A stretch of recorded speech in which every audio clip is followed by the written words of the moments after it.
Hey, hey, stories of the soul, FM. We've got a swoon-worthy love story for you today. Let's jump in and tell us, what cities are the Grand Bella Court Manor buzzed with wedding day excitement as Victoria Sterling adjusted her camera lens for what felt like the 100th time? Sunlight streamed through the massive stained glass windows, casting rainbow patterns across the marble floors. She had photographed dozens of weddings, but today felt different. Today, she was capturing her childhood best friend Celeste, walking down the aisle. Victoria smoothed her black dress and checked her equipment one final time. The vintage manor provided the perfect backdrop with its towering columns and cascading floral arrangements. White roses and baby's breath adorned every surface, their sweet fragrance mixing with the gentle hum of conversation from the gathering guests. "Victoria, there you are!" Celeste's mother, Mrs. Whitmore, rushed over in a flurry of champagne-colored silk. "Have you seen Celeste? She was supposed to be ready for photos 20 minutes ago." Victoria's stomach dropped. She had been positioning herself for the perfect shot of Celeste's entrance and hadn't seen the bride since their brief chat 2 hours earlier. "I thought she was with you getting ready upstairs." She was, but when I went to get her bouquet from the car, she vanished. Mrs. Whitmore's voice trembled with worry. "The ceremony starts in 30 minutes and Jonathan is pacing by the altar like a caged lion." Victoria grabbed her camera bag and headed toward the grand staircase. "I'll check the bridal suite. Maybe she just needed a moment to herself." The Belmont suite stood empty except for discarded tissue paper and an opened bottle of champagne. Celeste's wedding dress hung pristine on its hanger, completely untouched. Victoria's heart began racing. Where could she have gone? She rushed back downstairs and pushed through the French doors leading to the sprawling gardens. The afternoon sun warmed her skin as she called out, "Celeste, Celeste, where are you?" The gardens stretched endlessly, with winding paths disappearing behind towering hedges and ornate fountains. Victoria kicked off her heels and began running down the main pathway, her camera bouncing against her hip. "Looking for someone?" A deep, smooth voice stopped her mid-stride. Victoria spun around to find a man leaning casually against an ancient oak tree. He was tall with dark hair that caught the sunlight, wearing a perfectly tailored navy suit that emphasized his broad shoulders. But it was his eyes that made her breath catch, the most striking blue she had ever seen, like storm clouds over the ocean. "I'm sorry, do you know where?" Victoria started and then shook her head. "Never mind. I need to find the bride." The stranger pushed himself away from the tree and walked closer. "The bride is missing?" His voice carried a hint of something she couldn't identify, concern or perhaps something deeper. "Celeste Whitmore. She's supposed to be getting married in 20 minutes, but she's disappeared." Victoria ran her hands through her carefully styled hair, not caring if she messed it up. "I'm Victoria, her photographer and oldest friend. Gabriel Romano." He extended his hand, and when Victoria took it, she felt an unexpected jolt of electricity. His skin was warm, his grip firm and confident. "And I think I might know where she went." Victoria stared at him suspiciously. "How would you know? Are you a guest?" Gabriel's smile was enigmatic, revealing perfect white teeth. "Let's just say I'm familiar with runaway brides. There's a small chapel about half a mile through the woods behind the estate. It's old, abandoned, but peaceful. The kind of place someone might go to think." "Why should I trust you?" Victoria asked, though something in his eyes made her want to believe him. "Because right now, I'm the only lead you have." Gabriel gestured toward the forest. "And because I have a feeling this story is just beginning." Victoria studied his face, searching for any sign of deception. Instead, she found warmth and sincerity that made her heart skip. "Fine. But if you're wrong, or if this is some kind of trick, then you can take my picture for the police report." Gabriel's grin was infectious. They plunged into the woods together, following a barely visible path through the dense foliage. Gabriel moved with surprising grace for such a tall man, occasionally offering his hand when the terrain became rough. Each touch sent sparks through Victoria's entire body, making it difficult to focus on their mission. "So what brings you to this wedding?" Victoria asked as they navigated around a fallen log. "Family obligation," Gabriel replied vaguely. "What about you, besides being the photographer?" Celeste and I grew up together. She's like a sister to me. Victoria paused, catching her breath. Though lately she's been acting strange. Distant. I thought it was just wedding nerves. Gabriel stopped walking and turned to face her. People don't usually run away from weddings because of nerves. There's always something deeper. The intensity in his voice made Victoria wonder what he wasn't telling her. You sound like you speak from experience. Everyone has their secrets, Victoria. The way he said her name, slow and deliberate, made her skin tingle. Even you, I'd guess. Heat flooded Victoria's cheeks. He was right. She had been harboring feelings for someone she couldn't have, watching from behind her camera lens as others found their happily ever after. We should keep moving. The abandoned chapel appeared through a clearing like something from a fairy tale.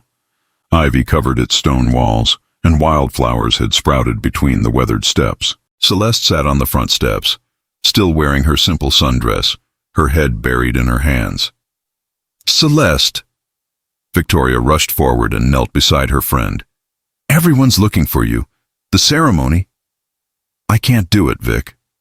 Celeste looked up with tears streaming down her face. I don't love Jonathan. I never did. I was just so caught up in the idea of the perfect wedding, the perfect life, that I forgot about love. Victoria glanced back at Gabriel, who watched from a respectful distance. What do you want to do? I need to tell him the truth, but I'm scared. Celeste wiped her eyes. What if I'm making the biggest mistake of my life? The biggest mistake would be marrying someone you don't love, Gabriel said quietly, stepping closer. Trust me on that. Celeste looked between Victoria and Gabriel with curiosity. Who's your friend? Gabriel Romano, he introduced himself. And Victoria's right to bring you back, but not to get married, to be honest. As they walked back toward the manor, Victoria found herself walking beside Gabriel while Celeste trailed slightly behind, lost in thought. Thank you, Victoria said softly, for helping find her. The day isn't over yet, Gabriel replied, and I have a feeling the most interesting part is just beginning. When they emerged from the woods, chaos had erupted at the manor. Guests milled about anxiously, and Victoria could see Jonathan pacing frantically near the entrance. Mrs. Whitmore spotted them first and came running. Celeste, thank God. Where have you been? The guests are getting restless, and the minister is asking questions. Celeste squared her shoulders and looked directly at her mother. I need to talk to Jonathan, privately. As Celeste walked toward her would-be groom, Victoria felt Gabriel's hand touch her lower back gently. The simple contact sent warmth spreading through her entire body. This is where things get complicated, he murmured in her ear, his breath warm against her neck. Victoria turned to ask what he meant, but Gabriel was already walking away, disappearing into the crowd of confused wedding guests. She stood there, camera forgotten in her hands, watching his broad shoulders until he vanished completely. Something told her this was only the beginning of a much bigger story, and that Gabriel Romano was going to change everything. Victoria watched through her camera lens as Celeste and Jonathan walked away from the altar together, their conversation hushed but intense. The wedding guests had dispersed into confused clusters, whispering among themselves about what had just transpired. The ceremony that was supposed to unite two families had instead created a scandal that would be talked about for years. Quite the dramatic turn of events, came that familiar voice behind her. Victoria spun around to find Gabriel standing near the fountain, a glass of champagne in his hand. He had somehow acquired the drink during his mysterious absence, and his earlier helpful demeanor had been replaced by something more calculating. Where did you go? Victoria asked, lowering her camera. 1 minute you were there, the next you vanished like smoke. Gabriel took a slow sip of his champagne, his blue eyes never leaving her face. I had a phone call to make, some news to deliver. Something in his tone made Victoria's stomach clench. What kind of news? The kind that changes everything. Gabriel stepped closer, and Victoria caught the scent of his cologne mixed with something else, something that reminded her of expensive cigars and leather. Tell me, Victoria, what do you know about Jonathan's family business? The question caught her completely off guard. What does that have to do with anything? We just prevented a wedding disaster. Did we? Gabriel's smile was enigmatic. Or did we cause one? Before Victoria could respond, a commotion erupted near the manor entrance. Jonathan was storming toward the parking area, his face red with anger, while Celeste followed behind him, still in her sundress, gesturing frantically. "Jonathan, please just listen to me," Celeste called out. "Listen to what? More lies?" Jonathan's voice carried across the garden. 3 years, Celeste. 3 years I waited for you to grow up to realize what we could have together." Victoria started moving toward them, but Gabriel caught her arm gently. His touch sent the same electric jolt through her body, but this time it felt dangerous rather than exciting. "Let them handle it themselves," he said softly. "She's my best friend. She needs support right now. What she needs is to face the consequences of her choices." Gabriel's grip tightened slightly. "Just like the rest of us." Victoria studied his face, searching for answers to questions she didn't even know how to ask. "Who are you really, Gabriel? And don't give me another vague answer about family obligations." Gabriel released her arm and ran his hand through his dark hair. For the first time since she'd met him, he looked uncertain. "My last name is Romano, Victoria. Does that mean anything to you?" Victoria shook her head, but something nagged at the back of her memory. "Romano Industries. We've been the primary investors in Hartwell Enterprises for the past 5 years." The pieces clicked into place with sickening clarity. "Hartwell Enterprises. That's Jonathan's family company. Very good." Gabriel's voice was soft, almost gentle. "My father sent me here today to finalize some business arrangements that were supposed to be sealed with this marriage." Victoria felt like the ground had shifted beneath her feet. "You're here on business? This whole time, helping me find Celeste, it was all just—" "At first, yes." Gabriel's honesty hit her like a physical blow. "My job was to make sure this wedding happened. The Romano family has a lot invested in the Hartwell partnership, and Jonathan's father promised the marriage would guarantee stability. So when Celeste ran away, you were supposed to bring her back." Victoria's voice was barely above a whisper. "I was supposed to convince her to go through with it, whatever it took." Gabriel set his champagne glass on the fountain's edge and stepped closer to her. "But then I met you." Victoria backed away instinctively. "Don't. Just don't. You have to understand, Victoria. When I saw you standing there, so determined to protect your friend, so fierce in your loyalty, I forgot about business for the first time in my life. And now? What happens now that the wedding is off?" Victoria's professional photographer mind was already calculating the implications. No wedding meant no final payment, but more importantly, it meant Celeste would face social scrutiny for months. Gabriel was quiet for a long moment, his eyes fixed on something beyond her shoulder. "Now my father finds out that I failed, that I let personal feelings interfere with a multi-million-dollar partnership." "Personal feelings?" Victoria's heart began racing despite her anger. "I've never met anyone like you." Gabriel's voice dropped to barely above a whisper. "In 3 hours, you made me question everything I thought I knew about duty, about loyalty, about what really matters."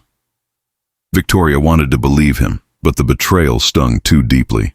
"How convenient that you discovered your conscience right after you got what you wanted. What I wanted was to spend more time with you. What I wanted was to take you to dinner somewhere quiet, where we could talk, without the chaos of runaway brides and family obligations." Gabriel's eyes blazed with intensity. "What I wanted was to see if this connection between us was real." "Connection?" Victoria laughed bitterly. "You mean the connection where you manipulated me into helping you complete your business transaction?" "It wasn't manipulation, Victoria. Every moment we spent together, every word I said to you was genuine. Except for the part where you forgot to mention you were basically Jonathan's business partner." Gabriel opened his mouth to respond, but was interrupted by the sound of a car door slamming. They both turned to see Jonathan's BMW speeding away from the manor, leaving Celeste standing alone in the driveway.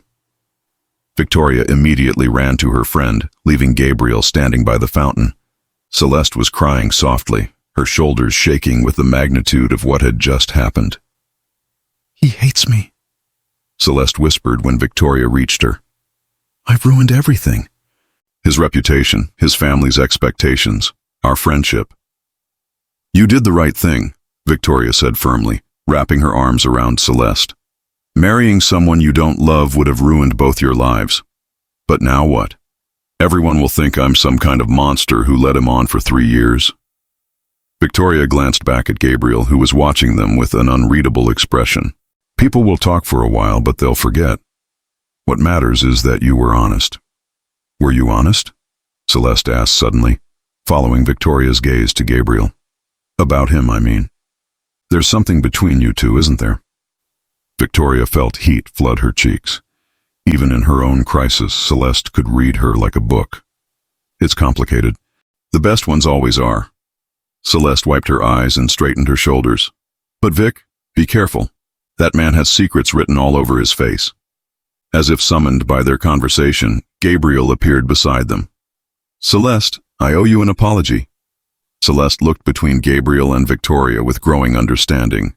You're the business connection Jonathan mentioned, the investor family. I am, and I should have been honest from the beginning. Gabriel's voice was steady, but Victoria could hear the regret underneath. For what it's worth, I think you made the right choice today. Even though it costs your family money. Gabriel's smile was rueful. Some things are more valuable than money, though try telling that to my father. As the three of them stood in the fading afternoon light, surrounded by the remnants of a wedding that never happened, Victoria realized that this was indeed just the beginning of a much more complicated story. Gabriel Romano had walked into her life with secrets and business deals, but somewhere between the forest path and the abandoned chapel, something real had sparked between them. The question now was whether that spark was worth the complications that came with it.